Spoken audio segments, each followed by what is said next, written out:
Hi everyone, welcome back to my YouTube channel. నేను మీ Moula Ali Surekha. So video ఏంటంటే ఇంట్లో బీరువా దాదాపు ఒక 1 month నుంచి అనుకుంటున్నాను 2 బీరువాస్ క్లీన్ చేద్దామని. బట్టలన్నీ చల్ల చెదురుగా ఉన్నాయి, రోజు హడావిడే ఉంటుంది. సో ఈరోజు మొత్తానికి ఎలాగైనా 2 బీరువాలు క్లీన్ చేద్దామని ఇక కంకణం కట్టుకొని ఇక టైం చూసి మరి స్టార్ట్ చేశాను. 2:53కి స్టార్ట్ చేశాను. ఎంత టైం పడుతుందో మీరే చూడండి. సో ఈ బీరువా క్లీన్ చేసుకుంటూ ఒక కథ చెప్పుకుందామా మనం? ఓకే, వినండి. కథ నేమ్ వచ్చేసి చెత్త చెదారం. సో చెత్త చెదారం అంటే గుర్తొచ్చింది, బీరువా క్లీన్ చేస్తున్నాను కదా. సో బీరువాలో ఏదైనా పాత బట్టలు ఉన్నా, మనం వాడని ఉన్నా అవన్నీ తీసి పడేయండి ఫ్రెండ్స్. అవి ఉంచుకొని ఏమి మనం వాడంది ఎందుకు వేస్ట్. సో నేను అదే పని చేశాను, మీకు కూడా చెప్తున్నాను. ఓకేనా? ఓకే, కథ స్టార్ట్ చేసేద్దాం ఫ్రెండ్స్. సీత ఎంతో అందంగా ఉంటుంది, మనసు కూడా ఎంతో మంచిది. అందుకే సవతి తల్లి రమణమ్మ ఎన్ని బాధలు పెట్టినా కిమ్మనకుండా సహిస్తున్నది. రమణమ్మ కూతురు గీతకు సీతను చూస్తే అసూయ. అది పొద్దస్తమానం తల్లికి సవతి అక్క మీద లేనిపోని చాడీలు చెప్పి కొట్టిస్తుండేదంట ఫ్రెండ్స్. వాళ్ళ కూతురు ఈమె సీత అనేది సవతి తల్లి కూతురు. సో సీతకు కరుపివాణ్ణి పేదవాన్ని ఇచ్చి పెళ్లి చేయాలని రమణమ్మ అనుకుంటున్నా. అంటే సీత ఆమె సొంత కూతురు కాదు కదా. సో ఆమెకు పేదవాన్ని ఇచ్చి పెళ్లి చేయాలని అనుకుంటుంది. ఎవరో చెప్పగా అలాంటి సంబంధం ఉన్నదని విని ఆహ్వానం పంపింది. అది చేరవలసిన వాళ్లకు కాక మరొకరికి చేరడంతో ఇంటికి వచ్చిన వరుణ్ణి చూస్తే చాలా అందంగా ఉన్నాడు. అంటే పేదవాన్ని ఇచ్చి చేద్దామని అనుకుంటుంది. సో అది ఎవరికి చేరాలో వాళ్ళకి చేరాక వేరే వాళ్ళకి వచ్చి వేరే వాళ్ళు ఇంటికి వస్తారు అన్నట్టు. అంటే మంచి సంబంధం అనేది ఇంటికి వస్తుంది అన్నట్టు. ఇంటికి వచ్చిన వరుణ్ణి చూస్తే చాలా అందంగా ఉన్నాడు, పైగా అతడు చాలా భాగ్యవంతుడని కూడా తెలిసింది. అంటే అతను చాలా గొప్పవాడంటే ఇంటికి వచ్చిన సంబంధం చాలా గొప్పది. వెంటనే రమణమ్మ పెళ్లి చూపులకి సీతకు బదులుగా గీతను చూపించింది. అంటే గొప్పవాడు కదా, తన సొంత కూతురికి ఇస్తే బాగుంటుంది అన్నట్టు. సీత అనేది సవతి తల్లి కూతురు కాబట్టి సో సీతకు బదులు గీతను చూపిస్తుందంట. వరుడికి అమ్మాయి నచ్చినట్లే కనబడింది. ఇంతలో మంచినీళ్ళు తీసుకొని అక్కడకు వచ్చిన సీతను వరుడు చూశాడు. అంతే, ఆ పిల్లనే పెళ్లి చేసుకుంటానని ఖచ్చితంగా చెప్పేశాడు. అంటే గీతను కాకుండా సీతను చూసిండంట. సో సీతనే నాకు నచ్చింది, ఆ అమ్మాయినే చేసుకుంటానని పట్టుబెట్టాడంట వచ్చిన పెళ్లి కొడుకు అనేది. సో రమణమ్మ సీత గురించి అతడికి తను కల్పించిన ఎన్నో చెడ్డ విషయాలను చెప్పింది. సో ఏంటంటే రమణమ్మ సీత మంచిది కాదు అని ఎన్నో చెడ్డ విషయాలన్నీ కల్పించి ఆ అబ్బాయికి చెప్పిందంట. పెళ్లి కొడుకు ఆమె మాటలు పట్టించుకోకుండా సీతనే పెళ్లి చేసుకుంటానన్నాడు. ఆలోచించి ఏ విషయం కబురు పెడతానని చెప్పి పెళ్లివారిని పంపించింది. అంటే ఆ అబ్బాయి, మీరు ఎన్నైనా చెప్పండి, నేను ఆ అమ్మాయిని పెళ్లి చేసుకుంటానని కరాఖండిగా చెప్పేసిండంట. సరే నేను కబురు పెడతానని, సో వెళ్ళిరండి అనేది పెళ్లి కొడుకు వాళ్ళకి చెప్పిందంట రమణమ్మ. కబురు పెడతానని వాళ్ళు వెళ్ళిపోయారు అక్కడి నుంచి. ఈ జరిగిన దానికి రమణమ్మకు వచ్చిన ఉక్రోషం అంతా ఇంత కాదు. సో సీత నచ్చింది కదా, ఇదంతా చూసి ఆమెకు రమణమ్మకు చాలా కోపం వచ్చిందంట. సో ఇది మన ఇంట్లో ఉండగా నీకు పెళ్ళి కాదు, ఈ రాత్రి దీని మొహం మీద వేడి నూనె పోసేస్తాను, దాంతో దీని అందం నాశనం అవుతుంది అన్నదామె. అంటే ఈమె ఉంటే నా బిడ్డకు పెళ్ళి కాదు గీతకు అన్నట్టు దాని ఫేస్ పైన ఆయిల్ వేడి నూనె అలాంటివి పోస్తే దీని ఫేస్ ఖరాబ్ అయితే దీన్ని ఎవరు పెళ్లి చేసుకోరు, అప్పుడు నీకే మంచి సంబంధం వస్తుంది అన్న ఒక దురుద్దేశంతో రమణమ్మ పని చేద్దామని అనుకుంటుంది.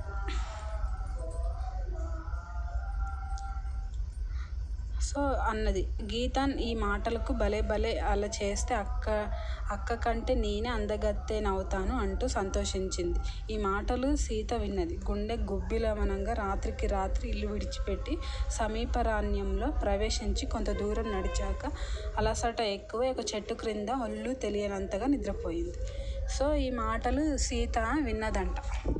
సీత విని ఇల్లుంటే నాకు ఏదో ఒకటి చేస్తారు, నన్ను ఖరాబ్ చేసేస్తారు, నా ఫేస్ని అందాన్ని అనేది ఆమె ఇక రాత్రికి రాత్రి భయపడి ఇంట్లో నుంచి వెళ్ళిపోయి పల్లెటూర్లు ఉంటాయి కదా, వాటికి సమీపం అంటే ఈ ఊరి చివరల సో ఒక చెట్టు కింద ఒళ్ళు తెలియనంత అంటే తన మైకంలో లేనంతగా నిద్రపోయిందంట. బారెడు పొద్దెక్కాక సీతకు మెలకువ వచ్చింది. చూస్తే వికృతకారుడు ఒకడు ఆ చెట్టు చుట్టూ కాపలా కాస్తున్నాడు. తీరా ఆమె మేలుకు వచ్చి చూస్తే ఒక వికృతంగా ఒకడు ఉన్నాడంట. వికృతం అంటే తెలుసు కదా, ఒక వికృతకారుడు ఆమెకు కాపలా కాస్త చెట్టు చుట్టూ ఉన్నాడంట. ఒక రాత్రి వేళ చిరుతపులి ఆమె పైకి దూకబోతుండగా చూసి వాడు దాన్ని తరిమేసి అప్పటి నుంచి ఆమెకు అపాయము రాకుండా కాపలా కాస్తున్నట్టు సీత వాడికి తన కృతజ్ఞతలు చెప్పుకున్నది. సో ఒక రాత్రి వేళనంట చిరుతపులి ఆమె పైకి దాడి చేయబోతే అతను వచ్చి కాపాడిండంట. సో ఆ చిరుతపులి బారి నుండి ఆమెను కాపాడితే సీత వాడికి కృతజ్ఞతలు చెప్పిందంట. సో నాకు నువ్వంటే ఇష్టమైంది, మనం పెళ్ళి చేసుకుందాము, హాయిగా పట్నం వెళ్ళి ఉందాం అన్నాడు వికృతకారుడు.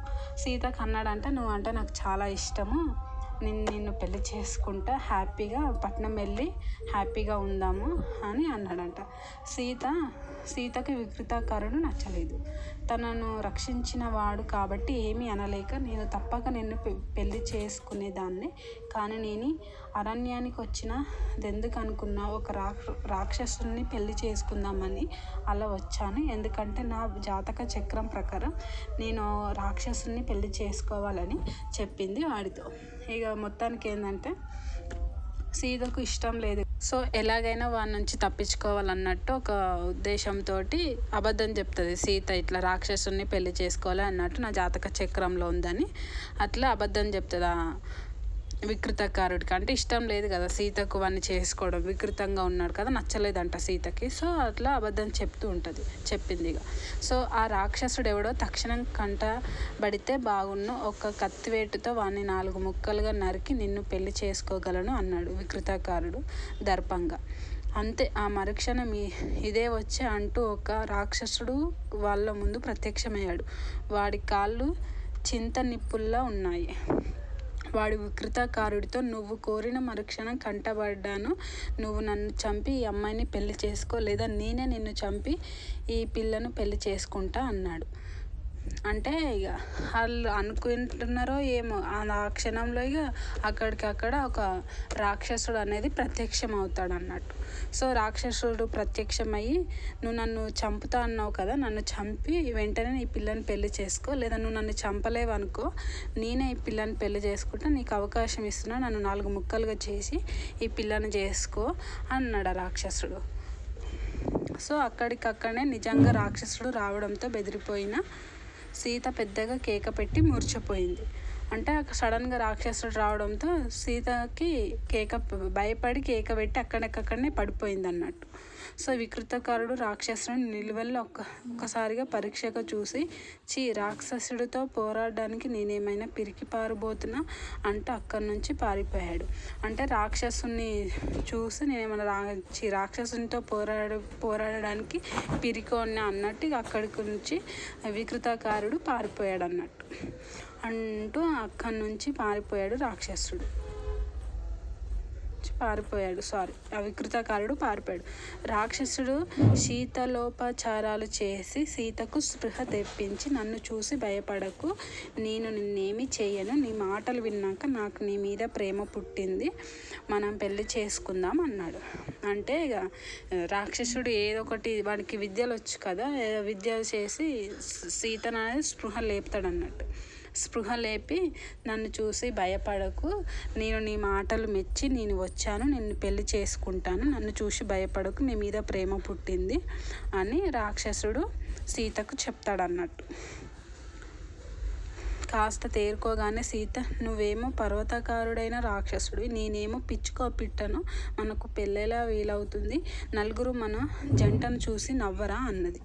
అదేంటంటే సీత, నేను ఒక పిచ్చుకోను, అంటే ఒక ఊర్లో ఒక చిన్న పిచ్చుక లాంటి దాన్ని, నువ్వేమో గొప్పవాడివి, నీకు నాకు పెళ్ళి అంటే నవ్వుతారు ఊరి జనము, నీకు నాకు పెళ్ళేలా అవుతుంది అనేది ఆమె క్వశ్చన్ చేస్తుంది అన్నట్టు సీత రాక్షసుడికి. నాకు కామరూప విద్య తెలుసు, నీకోసం నవమన్మధుడాకారుడైన మానవుడి రూపం ధరించగలను. అంటే వాడికి రాక్షసుడికి కామరూప విద్య అనేది తెలుసు అంట. ఆయనతో ఒక మనిషిలాగా మారవచ్చు అంట ఆయన. అంటే ఇప్పుడు మీకు అర్థమయ్యాలంటే ఒక యంగుగా ఎలా మారాలో ఆయనకి తెలుసు అంట. నవమన్మధుడిగా ఎలా మారాలో నాకు ఆ విద్య తెలుసు, నేను మారగలుగుతాను మనిషిలాగా అంటూ రాక్షసుడు వెంటనే అందాల యువకుడిగా మారిపోతాడంట. అలా చెప్పిన వెంటనే మనిషిలాగా మారిపోతాడంట రాక్షసుడు అందంగా. సో అప్పటికి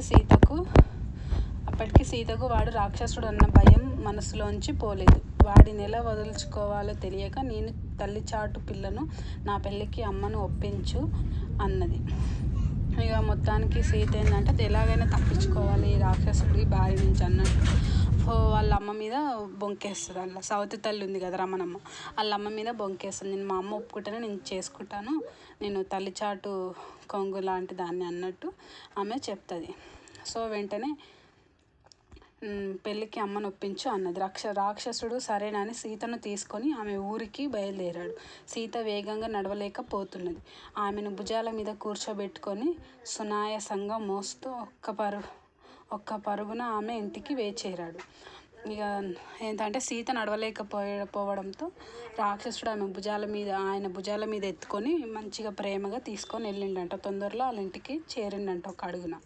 సీత చప్పున రాక్షసుడి భుజాల నుంచి దిగి ఇంట్లోకి వెళ్ళి, పిన్ని వాడెవడు రాక్షసుడు లాంటి వాడు నన్నే పెళ్ళాడతానని నా వెంట పడ్డాడు, నన్ను రక్షించు అంటూ రమణమ్మకు చెప్పుకుంది. ఇక రమణమ్మ ఏంటంటే సవతి తల్లికి రాక్షసులు కూడా భయపడతారని సీత నమ్మకం.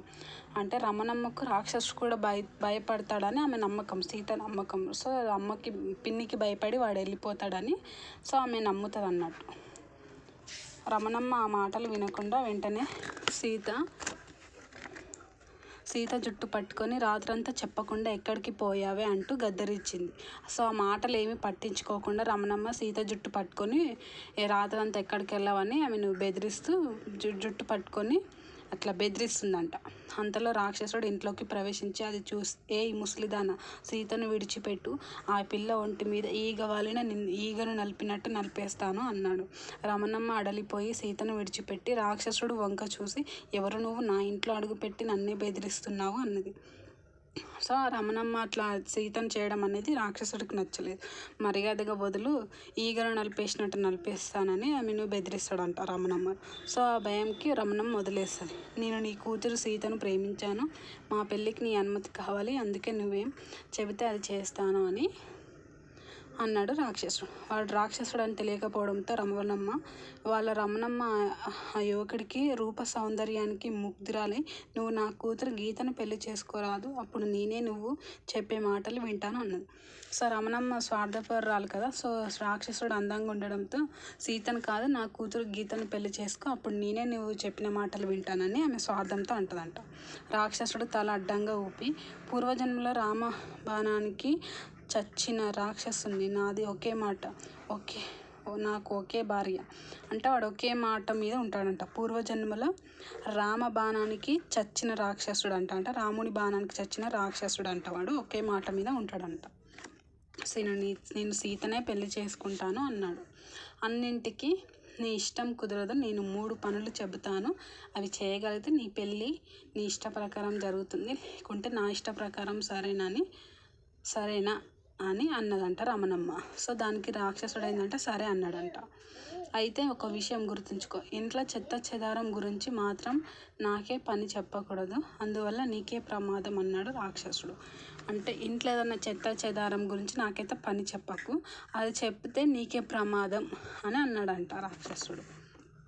రమణమ్మ వాడి మాటలు పట్టించుకోకుండా వాడికి నిలువెత్తు